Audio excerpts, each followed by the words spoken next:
Hi Aries, this is Jeff. Welcome po sa ating channel. At ito ay inyong daily gabay tarot reading. Kung naka-resonate kayo, comment down. Kung hindi kayo naka-resonate, ibigay niyo po sa iba kasi general reading po ito. This is for you, Aries.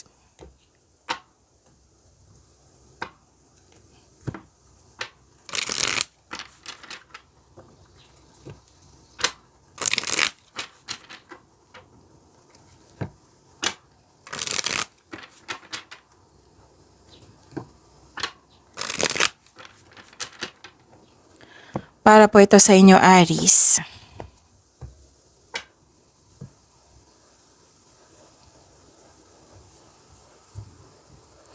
Maraming salamat po sa inyo patuloy na suporta at maraming salamat din po sa mga hindi nag-skip ng ads. Gamitin ang reading na ito bilang gabay lamang sa mga hindi pa nag-subscribe. Subscribe na po kayo at click bell notification para malaman nyo na may bago tayong video. Para sa mga gustong magpa-reading, comment po kayo ng personal reading. Again, comment kayo ng personal reading and check my reply sa comment section. Kung may narinig kayo sa background ko na konting ingay pero gumagamit ng mic, oo, so pasensya na po, hindi po natin yan kontrolado. And kailangan lang po natin ngayon na mag-focus tayo sa reading para may makuha kayong gabay. At huwag kayong mag-alala kasi nakafocus ako sa reading natin ngayon.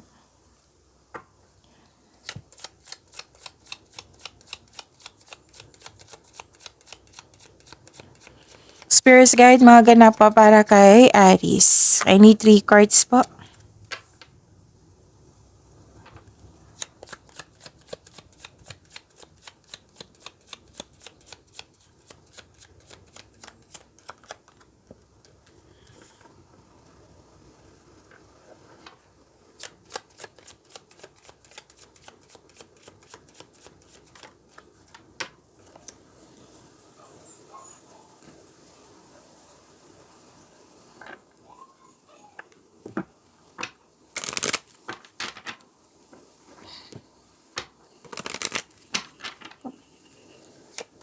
Spirits Guide, Angels, Archangels, Guardian Angels, message pa para kay Aries. I need 2 cards po.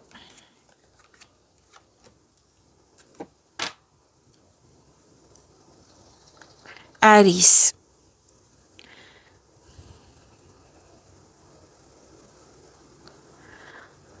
Mas lumawak yung ambisyon mo sa buhay. At nakita ko dito na may nagselos, may tuso, mandaraya. Competition, rivalry. Pwedeng may nagsinungaling. Pwedeng temptation po ito. Pwedeng dalawa yung nakikita ko dito. Pwedeng tungkol sa concern sa isang third party or may tuto sa iyo. Sa inyong desisyon, plano ba yan or ideas. So may mapalin lang na tao dito, so mag-ingat kayo sa kanya. At wow, this is good news, Aries. Makakatanggap kayo ng good news at may pagbabago po at huwag kayong mag-alala sa pagbabago na ito. This is change for the better. Pwedeng paglilipat ito sa malayong lugar. Oo. Tapos may in-announce ka sa grupo ng tao na may in-announce ka sa grupo ng tao na nagulat sila. Ganon. And kung naguguluhan ka dito or nalilito, tapos may kausap ka dito na isang elder, wiser, parents mo ba, mentor mo ba, nagbigay ito ng wisdom message sa iyo na anang siyang dahilan na motivate ka. You're taking an action with courage na. Diba ang ganda?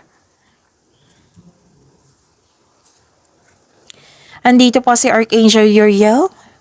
Sabi po dito, brilliant idea. Yes, your idea is divinely guided. Please take action to bring your idea to fruition. Tingnan nyo. Ayaw niya, mag-blur talaga. Yan.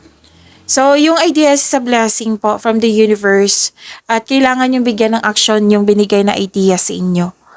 Okay? It might be this is a solution sa inyong problema, sagot sa inyong mga katanungan or ideas na makapag-ahon sa iyo, na makapagbigay ng kaunlaran sa iyo. Kailangan po ng action para para magkaroon ng bunga. Oo, magandang bunga. 'Di ba ang ganda? And ang ganda po. So, sabay natin basahin. Overcoming difficulties. Sabi po yan ni Archangel Jeremiel. The worst is now behind you. So, tapos na. You're surmounting any previous challenges. So, na-overcome na po yung any kind of challenges, struggles. Oo. 'Di ba? Kasi nabibigatan ka, may nangyari dito, tapos na-overcome na. Ito na yung mga dumating na blessings po. Ang ganda. Spirits guide, ano po yung energy ni Aries?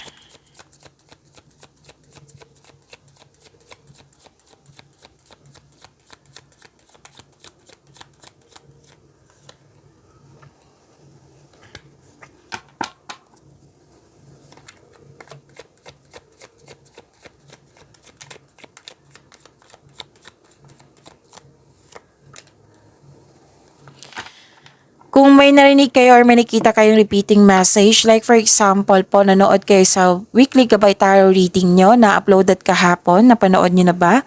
Tapos may napansin kayo na repeating message, yan po yung pinupush ng cards na kailangan nyo bigyan ng atensyon, solusyon at aksyon, kung maaari po.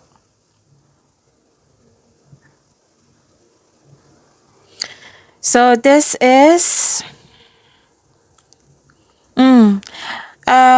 Aris, may gusto makipagkita sa inyo. Parati ito kung hindi naman siya parate yung everyday. Parati ko tong nakikita sa inyo. Natandaan ko kasi na may gusto makipagkita sa inyo ngayon at gusto niyang humingi ng sorry kasi na-realize na niya. So may nakita rin ako ditong hindi kontento sa kinikita or status mo ngayon. Oo.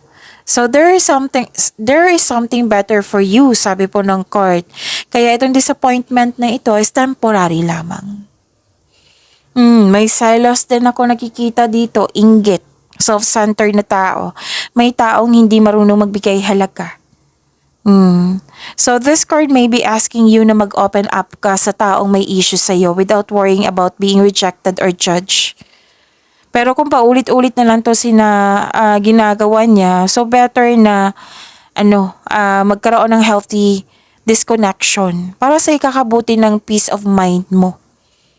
Okay? Kumbaga emotional distance. So lumabas siya dito, 'di ba, sa oracle cards yung kanina na may taong hindi magandang ang turing.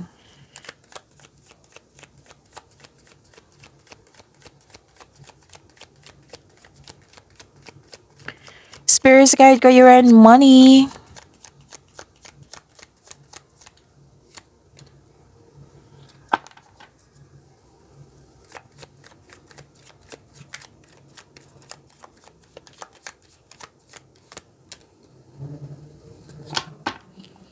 Okay. May nagkasundo dito sa isang tao. Pwedeng promises ito, deal, nagkasundo. Oo. Tapos may nakita rin ako ditong may numuong romance sa workplace mo or yung partner mo ay katrabaho mo po or tinutulungan ka. Tapos may nakita rin ako ditong business partnership. Makikipag-business partnership or makipag-teammate sa'yo. Excuse me, kailangan ko mag-burp.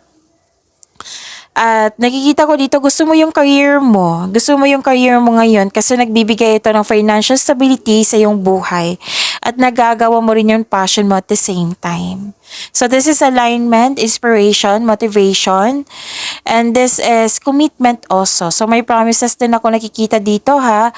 May choices, pagkakasundo. And this is... Magpahinga kayo, Aries. Nung isang araw ko pa ito nakikita sa inyo. Kasi you're very hard worker or malalim mong iniisip mo na kailangan mo ng tamang pahinga. Kasi nakikita ko dito hindi maayos yung tulog mo. Walang pahinga, ayaw mo magpahinga. Kasi hindi ka kampante. Pwede din nagtatago ka instead of facing the reality. This is restlessness. This is avoiding of self-reflection. So, ang advice ng card nyo dito, then, and hinayaan mo ang tao na saktan ka. Yan yung nakikita ko. So, ang advice ng card nyo dito, magpahinga kayo.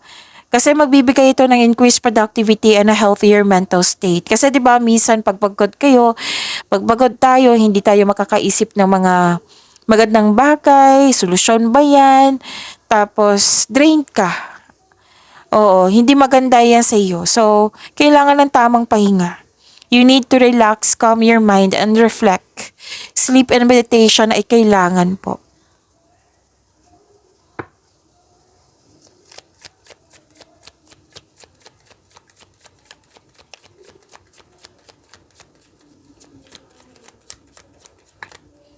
Love life, self-love, partnership, and romance.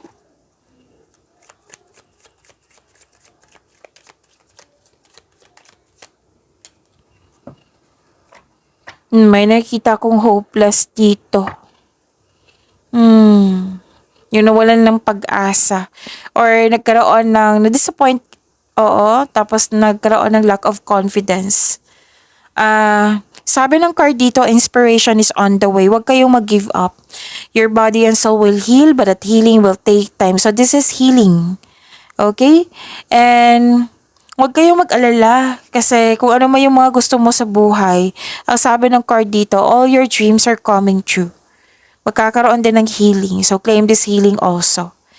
And ma-overcome nyo to kasi sabi nga ni Archangel Jeremiel na ma-overcome nyo po ito. Don't worry.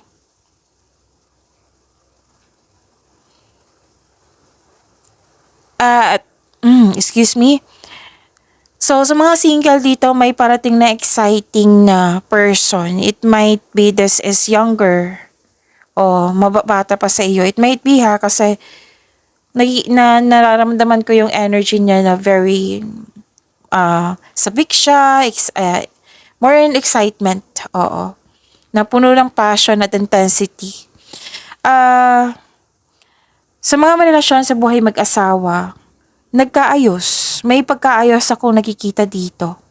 Ang ilan nga sa inyo dito na mga marelasyon, magsisimula ng pagbuo ng pamilya. Okay, so this is good. So, pag-imani niyo po yung blessings na binigay sa inyo. Aries, by the way, Aries. Oo. Sa kumakapit pa dyan. After ni Capricorn, may love reading po kayo. That is timeless reading. Ipopost ko po after ni Capricorn. I don't know what's the exact time, basta from 6 p.m. to 12 midnight. So, abangan niyo po. So, from now on, isipin niyo po yung person niyo, yung energy niya. What I meant is, isipin mo siya kahit andyan siya, kahit wala na kayong communication, pwedeng crush mo ito, or maliligaw, basta may nangyaring connection. Okay? May nangyaring connection ha. Tapos, yun. Isipin niyo siya para makuha ko yung energy niya mamaya. After ni Capricorn po, tonight. See you!